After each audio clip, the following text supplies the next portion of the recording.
mile. Guys right has the area. Roger, we have the area.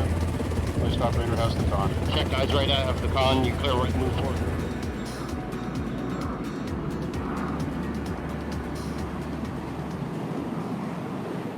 Well, Andrew, it's great to be in conversation with you. We've been around Cougar here now for a couple of days, and I want to tell you, it's impressive things going on here. Why don't you introduce yourself? Tell us what you do here. Sure.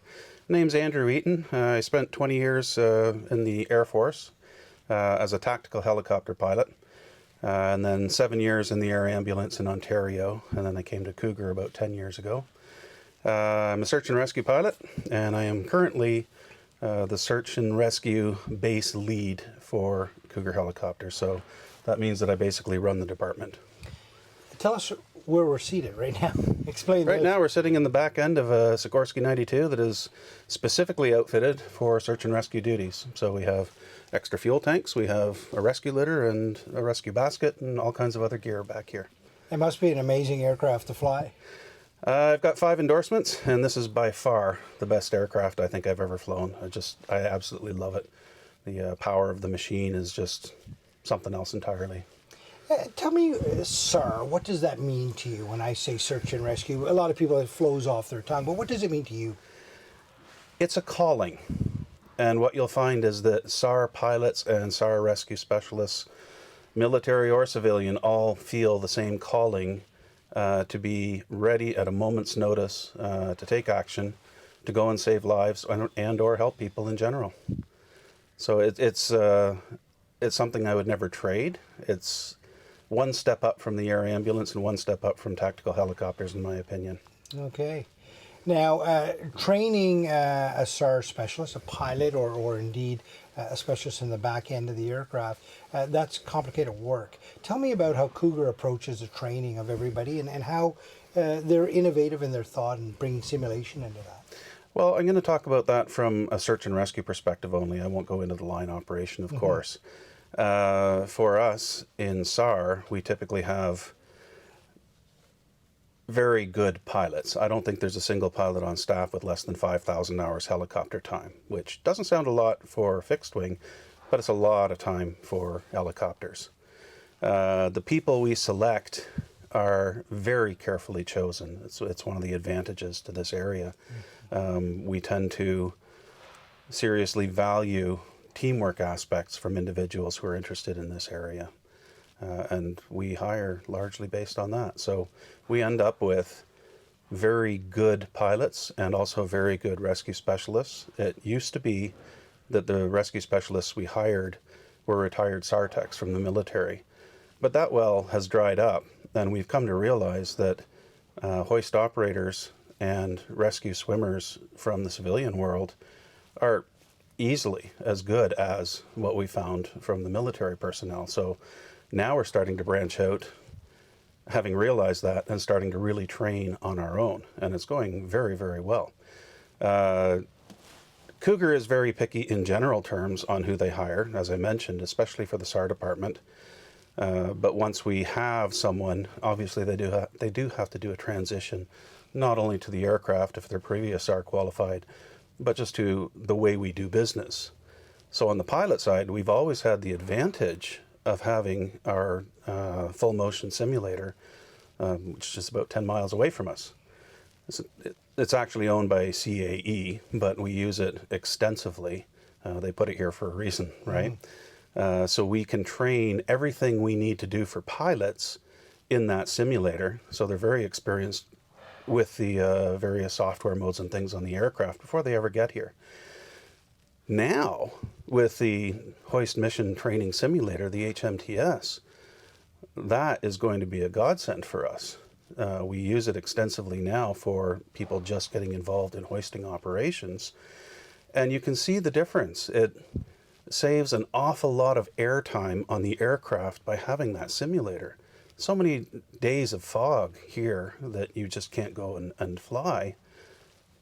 But we don't need it because we've got a simulator. So all of the basic aspects of being a hoist operator can be covered in there. The beauty of that also is that there's a project ongoing where the two simulators are going to be completely linked seamlessly. And what that means is we'll be able to do pilot training and hoist operator training simultaneously as if we were in the aircraft. And that's really quite an achievement, having two companies able to couple independent simulators to work together. It's fascinating, really. And when you look at what we're trying to achieve there, is that kind of walk before you run, right? Get those Very basic much skills so. down in order to, and correct me if I'm wrong, but to build trust between the front end and the back and get the communication flow nailed so that when you're actually going out on mission, there's no flaws there. You've absolutely nailed it. And trust is critical in this industry and the trades that we're talking about. It's funny how functional leadership of the aircraft can shift around during the course of a flight.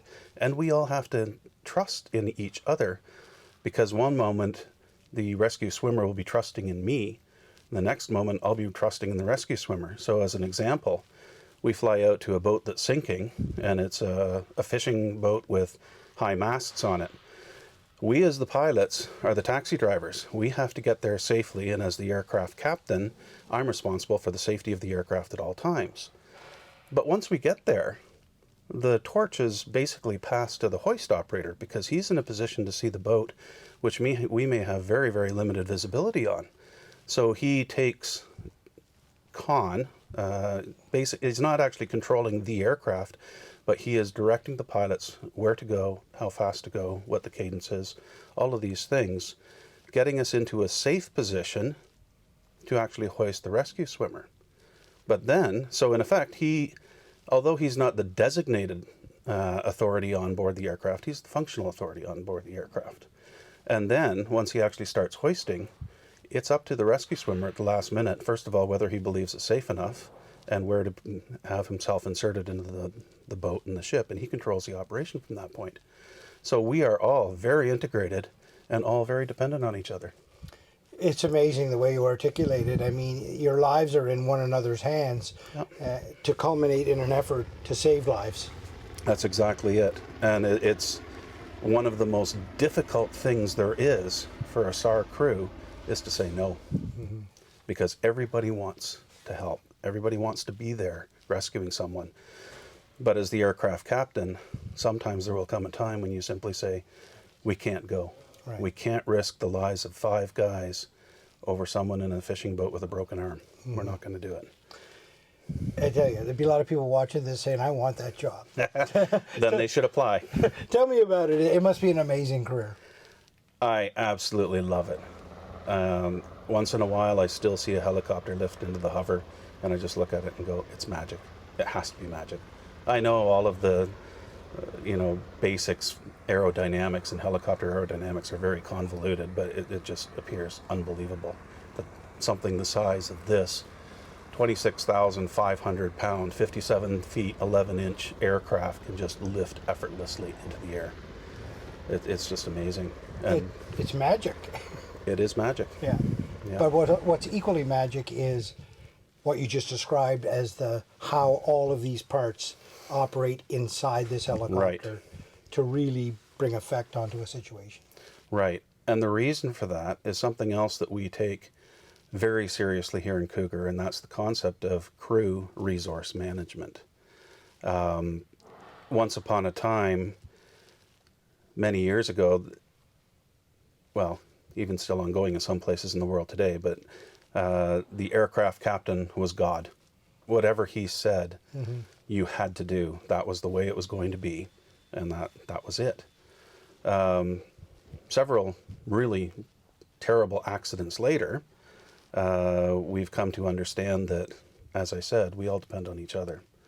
So, for instance, on a day like today when we're going to go out flying, we will have a pre-brief. We'll discuss exactly what we're going to do. And if anybody has any points, they are welcome to raise them, and I'm happy to hear them. If we get out flying and we see something any of us doesn't like, we'll stop the whole operation, we'll discuss it, and we'll proceed with the best way forward. Not necessarily my way forward. Right. I will make the decision at the end. But considering the options that are provided, what is the smartest thing to do with this aircraft at this time? It's never about who's right, it's about what's right. and that's how CRM works. Well, thank you very much for your time. We certainly appreciate it. We know that you guys got to get this aircraft out of the hangar and up in the air, so we wish you the best. Thank you very much.